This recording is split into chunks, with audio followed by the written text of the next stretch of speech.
FR, hi, good evening, and welcome to this program called Mind Talks. And you know the Good evening, Ian. Thank you for choosing me. you're for, you're an icon in your own right. So for me, it's a pleasure to be talking to you, and I'm humbled that you have taken this call. So thank you so much, FR. And for those of you who don't know FR, a very superior transitional expert, going from one of the biggest chartered accountancy firms, private firms in the country, Singhvi, Dev, and Unni. FR is the Singhvi. Brilliant guy. Then went into Sansera Engineering and took it to one of the iconic companies in the country, 1,000+ crores now. I'm not sure of the exact number, but tremendous. Now going from chartered accountancy to engineering, and now some of you might want to know this. FR is now in healthcare. So with the Jain Hospital, if correct me if I'm wrong anywhere, FR. Bhagwan Mahavir Jain Hospital. Mahavir Jain Hospital. Thank you so much, sir. So, FR, my questions to you, or maybe just in your own words, just tell us about your transitions. How did that happen? Because in your own words, it'll sound better than me asking you questions. If you ask me in a single word, I can tell you my passion. In the sense, when you work, you got to be in it. You need to really enjoy that work. And once you start enjoying it, you get actually more deeper, and therefore your interest creates more knowledge into whatever you're doing, and that helps you stand out, do better than many others, because who takes it more like an activity they have to carry on, mostly from economic conditions point of view. So I have actually done activities that I'm passionate about. And as you grow, as the situation changes, it's not that you have to be passionate only about one thing at a time or only one for the whole life. So as things went along in my life, I had few passions. Some of them got created. Some of them were my original passion inside. So as I moved on, I have more and more moved to the real deeper emotional passions, and that's how I've been able to. I have changed from one to the other, and even the opportunities that came way, the need also was there. So all these added. It was not just that I became passionate and I started it. Something came up in the front, and I found that between the two choices I have, what I'm carrying on now, and to what opportunity I've got into, I took the area where I'm more passionate about. So that's how the transition took place. Fabulous.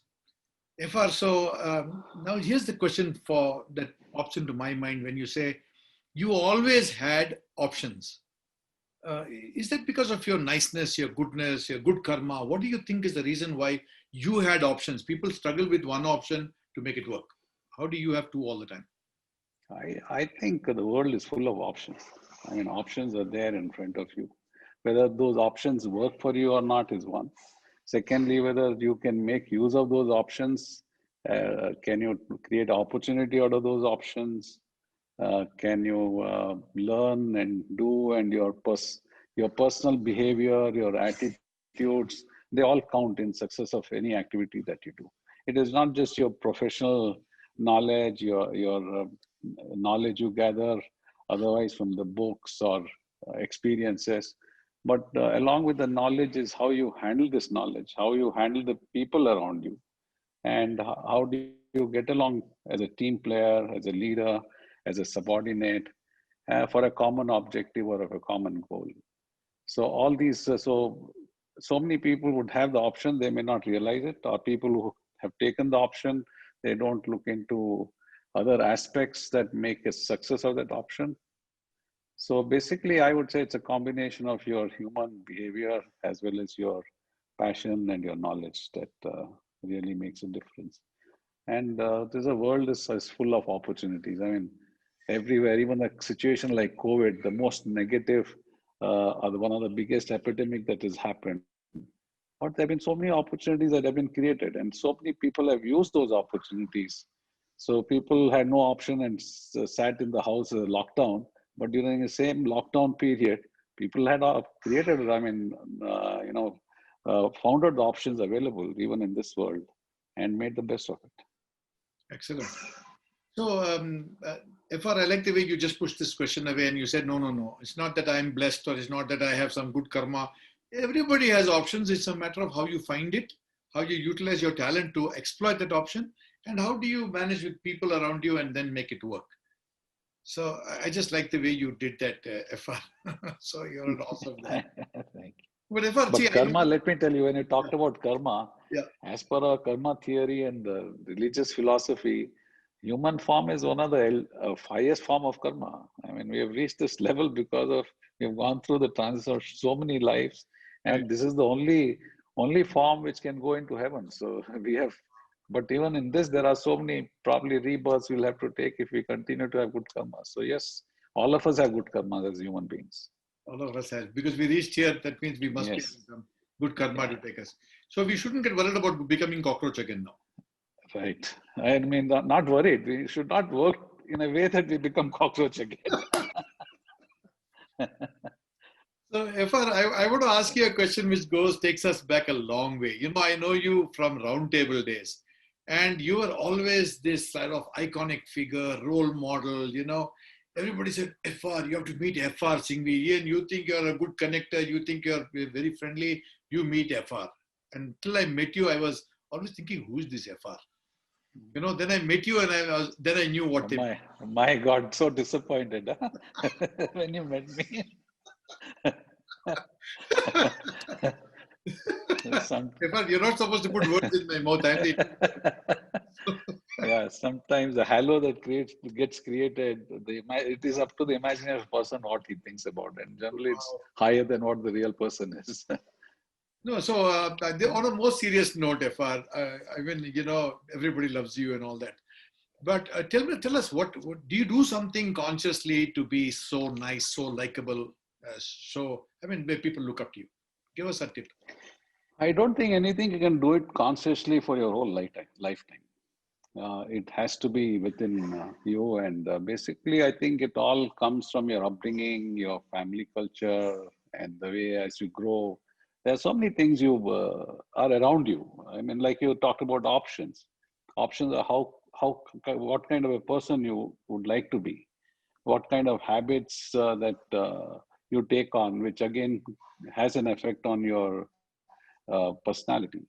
So as you get along, you absorb things in life, good or bad, and you have your own filter system. You filter it and see what is suited for you best, or what your mind and your internal heart likes it, and you go along with that. And as you grow, your personality develops, and you find that it's working or it's giving results. Obviously, you start moving more towards it. You start doing it. So, to a large extent, I mean, I'm not a very outspoken, noticeable character either by way of physique or my talks, but it is just that being there with people, being a part of the team, as the situation came, rise to the occasion, don't hesitate doing something good. And I think like joining organization like Roundtable definitely created that kind of empathy towards the society at a very early age. So when you're young, you think you got to enjoy life. You got to have, all this society and other activities are not something that you need to look at. You got to look at yourself and have a good life. But I think what Roundtable really did is, I mean, it's a young man's organization, and they enjoy and have good time as like any other youngsters have outside Roundtable. Right. But the difference that I used to say when I was being questioned as to what this Roundtable has, only parties and good time. So what's the difference between you and your organization and otherwise? And I would say, look, you can be sitting outside drinking at a bar and talk everything in the world, but here we talk and more about the society requirements, and we implement those projects. That's the difference. So at the same table drinking beer, you discuss one subject, and round table you discuss the other. So that's how, I mean, I got into a round table. Then there's a Karnataka Marwari Youth Federation, which also I joined about, or it was formed at the same time by a group of us. So all that created that connect to the society needs. And I would say that these joining organizations at a very young age really creates a foundation for you to look at. Uh, I mean, your mindset, your emotions all moves towards empathy. And if you are willing to help strangers, people not known to you, then obviously to the people you're close enough, you're related to, your friends, you would definitely have a more charitable, generous attitude to them as compared to otherwise. Because to a large extent, I would say you would become less selfish. I wouldn't say that you don't continue to be selfish, but definitely there's a small element of the generosity gets ingrained when you start working with society and society activities. So I would say these two organizations not only help me to create the charitable bent of mind, but even you talk about leadership.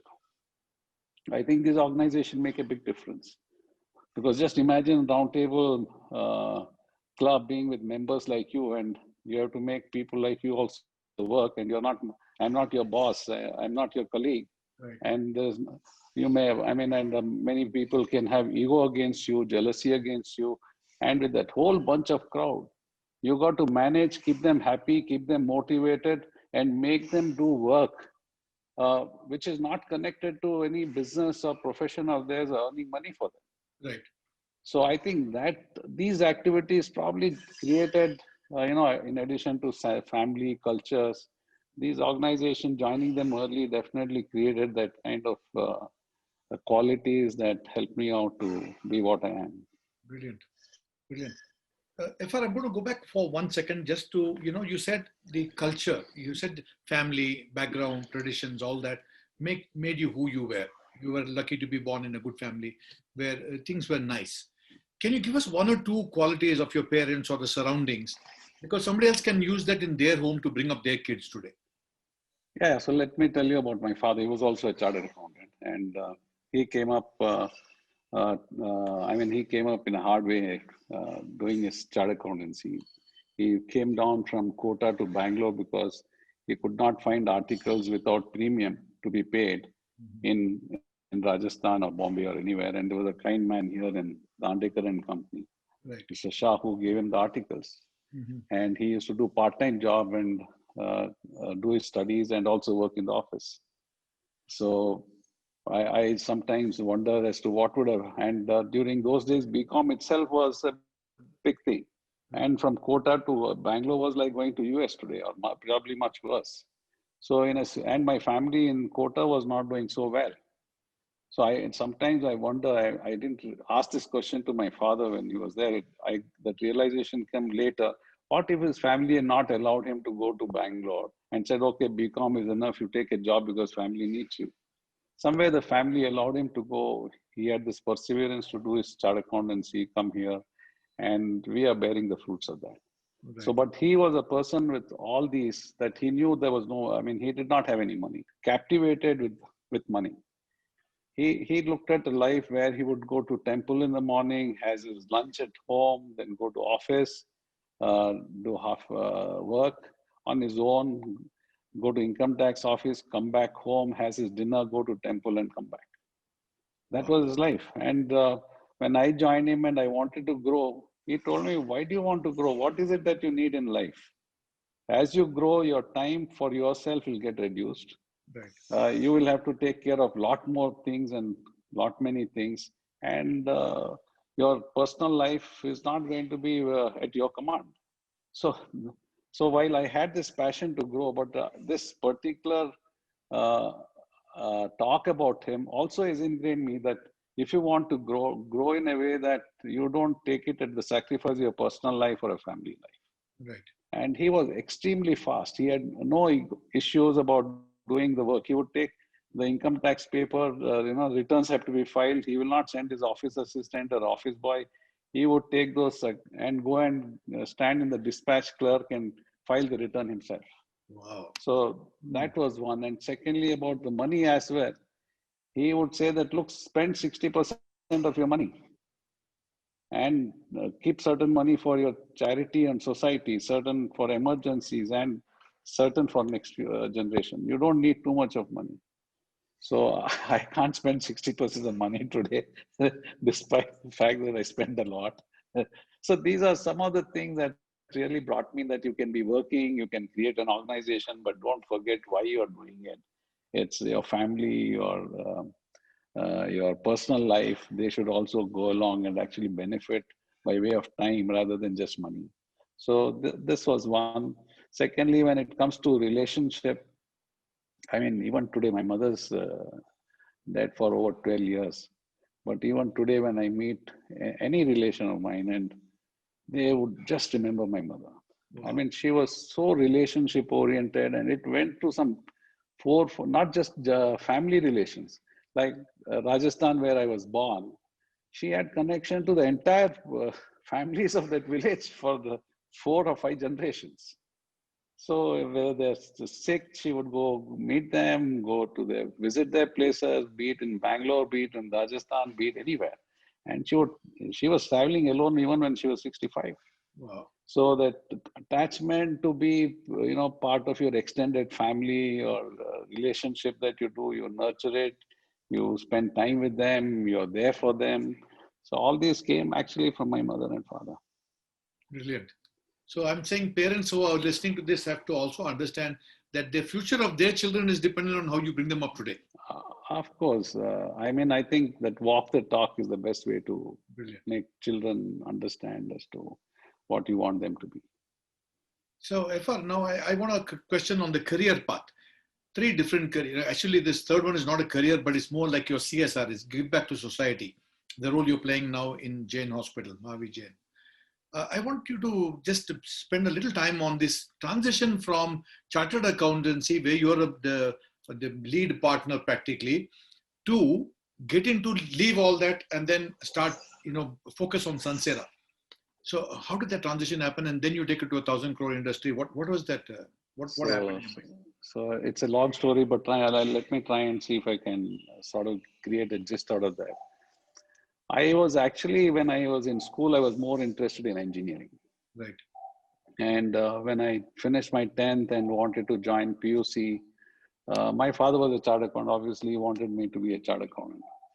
Right. And it so happened that at that time, when my father asked me to join commerce, I was a little hesitant. His brother-in-law, sister's husband, finished his engineering with distinction all 5 years. Wow. And he got a job at 250 rupees in Oriental Fan in KG Road. And his assistant, my father's assistant, who finished his CA final around the same time, in the second attempt, was getting job offers at 750 rupees. So he said, okay, you want to be an engineer and finally do this job? And here I have an office set up, and he was an asthma patient. So he said, look, your next person who can take up my succession is your brother, who's another 6 years younger to you. So why don't you look at seriously at what you should do? And at that age, when I was just, I finished my SLC at 13 years, 14 years. You don't really think much when there's a solid convincing argument. I could see this, my brother-in-law, father's brother-in-law working there. So I joined PUC at St. Joseph's Commerce. I would say that was again a fair amount of transformation for me. Right. So I came from Hindi and English, Kannada background, Bangalore High School, and suddenly you are in a college where people from Bishop Cottons and Sacred Heart Girls and all are there. It was a big challenge, but probably that also molded me that, somewhere that young, puny looking fellow took up the challenge in that new environment, new subject. But looks like I had that inner passion of accounting, be it my Marwadi community or my father's genes or whatever. I did very well in commerce. Right. And that's how, I got passionate about this. And when I took up CA, went fairly pretty smooth. With the kind of activities I was indulging in with my friends, none of them believed that I could really pass CA, but I did with a fairly good amount, good academic career. So with that, when I started with my father, now here is a question where you don't, I found that his practice was something that did not really need any big knowledge. It was more of relationship with the officers, more of trying to adjust to some extent with the client wanted. And in India, the tax evasion is like a common, it's as prevalent as puja is in the house. So nobody thinks wrong about it. So I somehow didn't like that environment working in my father's office, and I started getting a little restless. And I was at a very young age, I could find that I know the subject well. I got opportunity to speak, so I became an all India speaker. But when it came to work, I did not get any such kind of work where I could use this knowledge. So that's where I started toying with the idea: can I get into legal work of as a chartered accountant rather than a typical assessment work? Right. And I won't get into the house. Unni and Devraj I met for the first time. I mean, they were never friends. I and Devraj met, we became friends. And through him, I met Unni once. And the second time, we were signing a partnership deed. Wow. So I would say that was a divine intervention that we could all three meet. And we started firm with being total stranger to each other. But Wow. I think Unni, Devraj joining me again further improvised on my personalities. We each influenced each other with good qualities.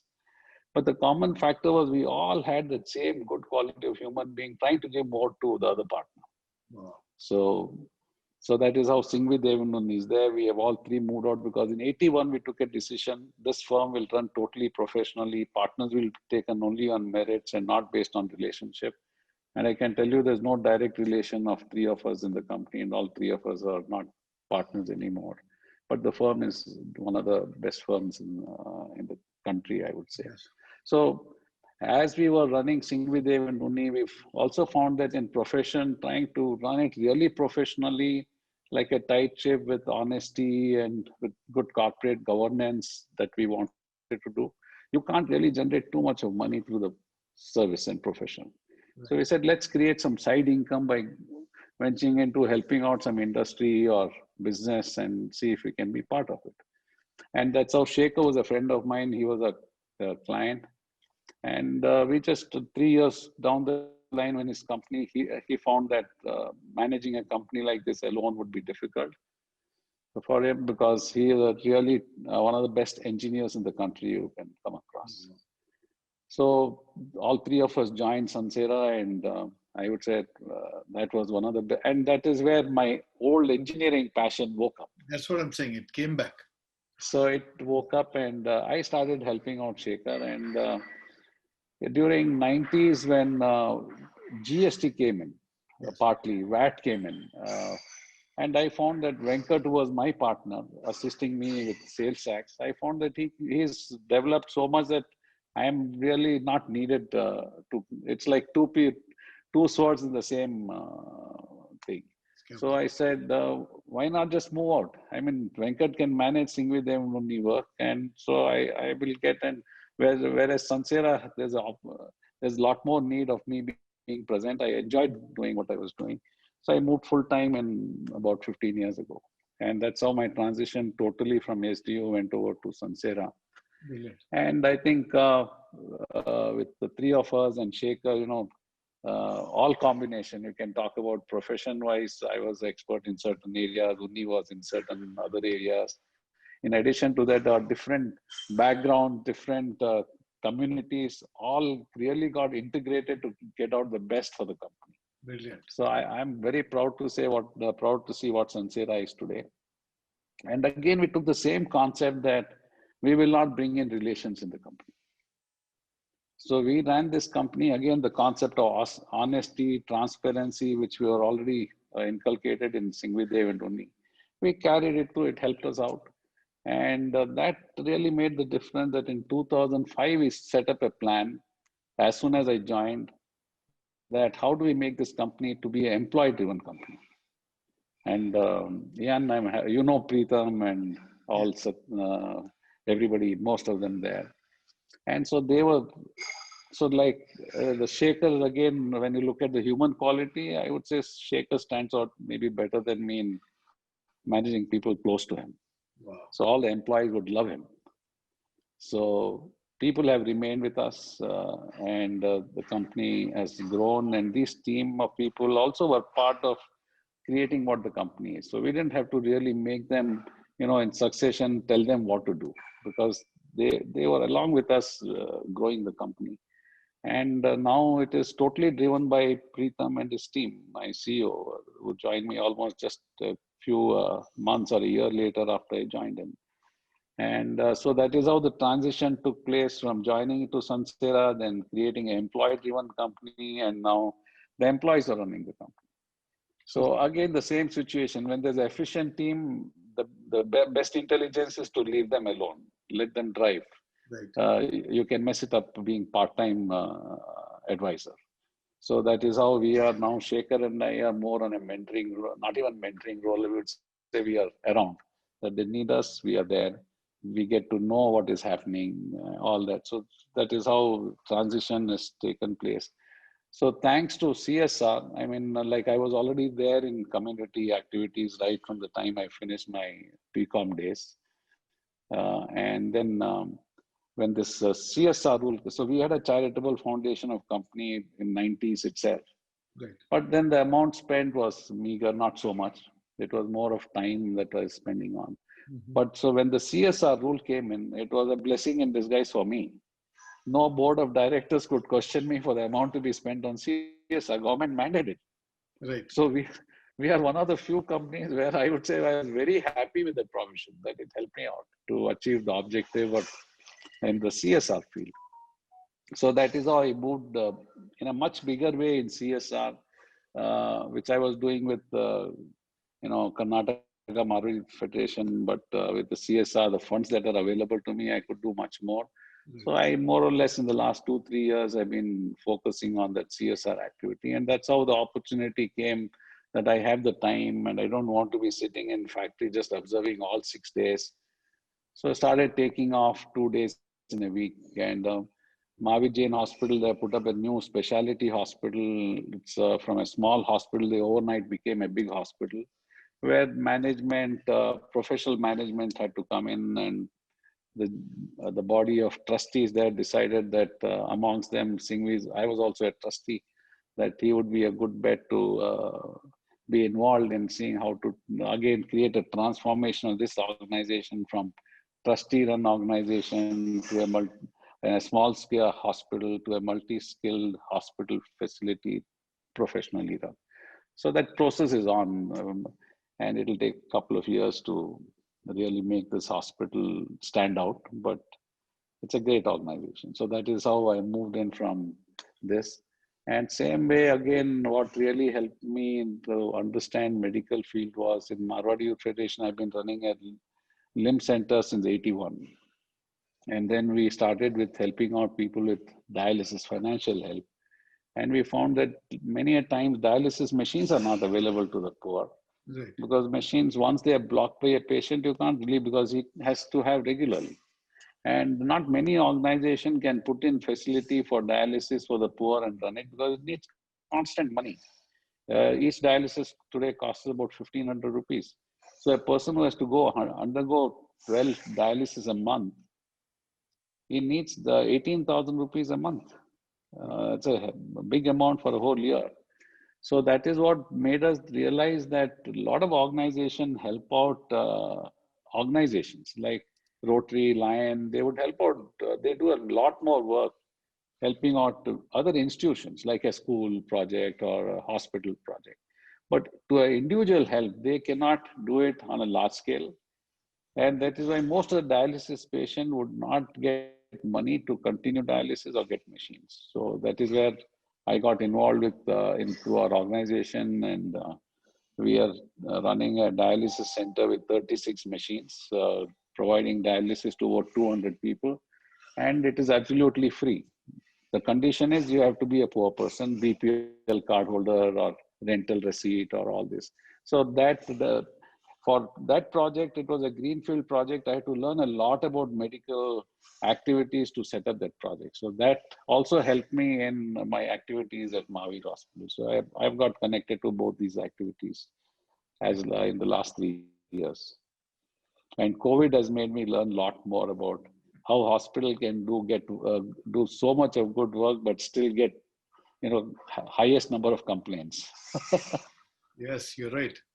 You're right. So, But I want to go back to one very, I don't know whether you remember that discussion we had about income tax. And you said, why the hell are people trying to, skinch on income tax when it's so easy to pay income tax and live comfortably? yeah, so let's bifurcate between the income tax paid by an income tax, I mean, individual per se, like a salaried employee that he pays. It's definitely a very huge cost for a salaried employee to pay that kind of percentage of income tax. But when it comes to business enterprises, not the small business, but people who have got sufficient income and they have a growth opportunity. And if they indulge in tax evasion or reducing their income and not disclosing their proper income, I would say they're actually harming themselves. Because when you're a growing business, what you really require is a capital on your side. If you have, in fact, if you take any business enterprise, if we were to ask any management consultant or any business consultant, what is more important, whether cash is more important or profit is more important? He would say that cash is more important. Because if you have cash, you can fund losses. Right. But if you don't have funds, however big you are, however profitable you are, it doesn't help. Look at today's paper, Shapoorji Pallonji, one of the biggest company in the country. Yes. They are worth the billion. But today they are asking for reorganization of restructuring of their loans because they don't have money to pay their term loan dues. So why is that? Because the liquidity is not there. Is the enterprise not profitable? No, they are very much profitable. So between the two, what you require is the liquidity, the finance capability that you can fund. Right. So you can take a big project and sustain losses for 5 years and then wait and earn bigger profits. That's what e-commerce companies are doing. Typical example. What are e-commerce companies? Who's making profits today? No one. But look at their valuation. Right. So so what is required is and so who can give you finance? Who can be your biggest partner to give you funding of unlimited resources? Is banks, financial institutions. You can't have it yourself. So your first priority should be not to not to look at your when you're wanting to grow businesses, you're looking at a good supplier, same way you're looking at a good financier. So when you look at bank being your partner for growth, then you should be looking at what is it that I need to do that bank is happy with me and gives me loan. You're right. Now, when you look at that, your first thing you would find is bank would expect you to be very profitable. Your balance sheet should be extremely good, that your net assets are high, and that is where they get the confidence and say, okay, you're putting in 1 rupee, I'll give you 2 rupees. Quite right. So that is how you grow the business. So today, when I used to talk about this 30, 35 years ago, that pay taxes to create wealth, people would, discount me and said, he doesn't really understand. How can he say this? But today the world is really following it. Majority of the people are doing it, and some of the people don't like e-commerce companies, a typical example. So when you get funds and you're able to grow your tax rate, now people get confused. When I talk to people, I think even when I questioned you as well, what is the tax rate you pay in a business? You said 30%. But what is the tax percentage a businessman pays? He has a profit of today's profit is 6 to 8%. So in 6 to 8% profit, he pays the tax on that profit, Correct. which is not more than 30. Today it's more or less 25%. So you take 25% of 8%, it is 2% of your turnover. Now, if you look at it from that angle, that your 30% tax or 25% tax that you have in mind is actually 2% of your turnover. Quite right. Let's assume that bank is happy, you're showing good profits, bank gives you a loan. You use this loan and tell your supplier, I'm going to give you immediate cash down payment. I won't take your credit period of 60 days or 90 days. You give me discount. Will easily get 2% to 5% discount in your purchases. Use that to fund. Now, so that is much more than your tax amount. And once you have your cost of sales is purchase is less, you're more competitive in the market. If you're passing on that 2% benefit that you have got back to your customer, your sales will go up 2x or 3x as compared to your competitor. Now imagine the profit on 2x of your sales to 1x of your sale, and where you save tax, and on 2x you have not saved tax. it's much more than your 1x profit. So that is a game that I was telling. And now, if you want to go further up, like now what Sansera is doing, we used in Sansera. So what you say is walk the talk. We did exactly that. The first loan given to Sansera to Shekhar was term loan of 1 crore 13 lakhs from KSFC and 75,000 from Canara Bank. And today we have, I don't want to talk about the numbers here. It is so many times more. And today, the next game is that, again, debt on your books, like a situation like this, is dangerous. You have to pay interest. And your growth, again, when you're growing in this size, to have a banker to support you fully also can be sometimes a question mark. So the next stage is go public. Right. Then you have so many shareholders supporting you. If you're doing good, there are so many shareholders wanting to give you want to raise capital, you get premium. Correct. So this is what I used to talk about those days, that pay taxes to create wealth, and you will do better. So don't look at your income, look at your wealth. Ultimately, between the income and wealth, what is more important? Your wealth is important. You can earn today 100 rupees, put in a share tomorrow and lose it out. Right. Okay. Or you pay taxes, put in 50 rupees in another share, and it goes up to 200 rupees. Correct. So it's your investment. So ultimately, you have to look at how do you create your wealth, or your asset value goes up. That is the game. So I pay income, I generate income, pay taxes, and still create higher wealth. So we did walk the talk. We did exactly that in Sansera, and the results are there for people to see. It's a huge success story. Very huge success story. So, FR, just in closing, what is your biggest lesson in life, and what would you like to share with the world? One lesson. Biggest lesson in life. There's so many lessons to filter out from them. I would say the lessons in life is that I could take things a little more seriously. I mean, today when I look at what I've done, and then when I retrospect, particularly during this time, I found certain things when you're young, you do it casually, without much of serious thoughts.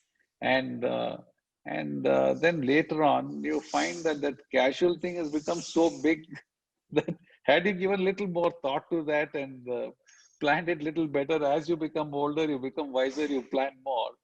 So as a youngster, I would say the tendency is to be very casual, easygoing. You take decisions, but some of them can be for over a period of time, can have a huge challenge.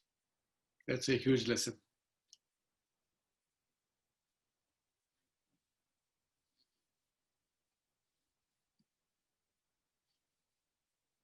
Time to be spent, but somewhere intermediate, I forgot about it. So though I knew the concept, I knew that I'm working towards it. It was so much ingrained by me, but sometimes you so get carried away by your success stories and everyday success in business that for a short while I forgot about it and went about. And so those many years I lost by way of overall quality of life. So I would say I should have been more conscious about spending time even 10, 15 years ago as compared to what I'm doing today. And things would have still been the same. If there's one thing that you wish for the country, what would that be? Sorry, FR, sorry. FR, one second. FR, 1 second. FR, 1 second. I'm sorry. The line was a little bit shaky, I think, from my side. Yeah, I think my one call came in. Okay. Now, I'm going to repeat the question. If there's one thing that you wish for the country, what would that be? I would say that the common man starts understanding and realizing his or her responsibility towards the country and not blame everything on the bureaucrats and the politicians. Be it by way of tax evasion, be it by way of breaking the law for house construction. We break laws day in, day out. And then we say that, bureaucrats and politicians and they are the bad people and we are the victims. No, that is really not true. And to explain that we have been running this company with a fair large amount of large size, not only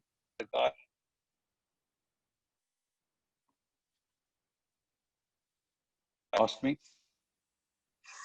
Sorry, we got So a little bit. Just repeat the last line.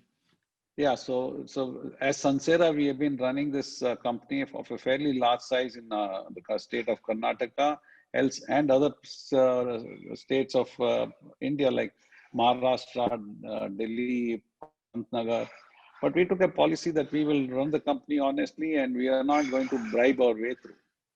And it has worked. None of the government officers or departments have given us any serious problem across so many years. In fact, over a period of time, some of the department has started appreciating us, respecting us, that they know what we are and that we are genuinely running the business and just meeting our responsibility towards our stakeholders, be it employee or whatever. So I would say if each of us can take our responsibility seriously before we talk about others, I think country will grow much faster. To give you just a simple example, I'm in industry. How many of them really look at the wages that are paid to their employees? Are they even complying with minimum wages? That's a question. So when you reduce the cost and then you reduce the price of your product to the customer, what really comes out in this, the second bigger aspect that comes out of all this mental attitude is respect towards quality. We are more like reduce cost at any cost, like breaking the law or reducing the quality. I would say we should stop doing that. We should produce quality products. There is enough market in India, across the world we can do. So that is what I would say is something that my message to country people. Wow. And as far as government is concerned, I would say let them reform one activity of creating judicial pronouncement should be there in 12 months.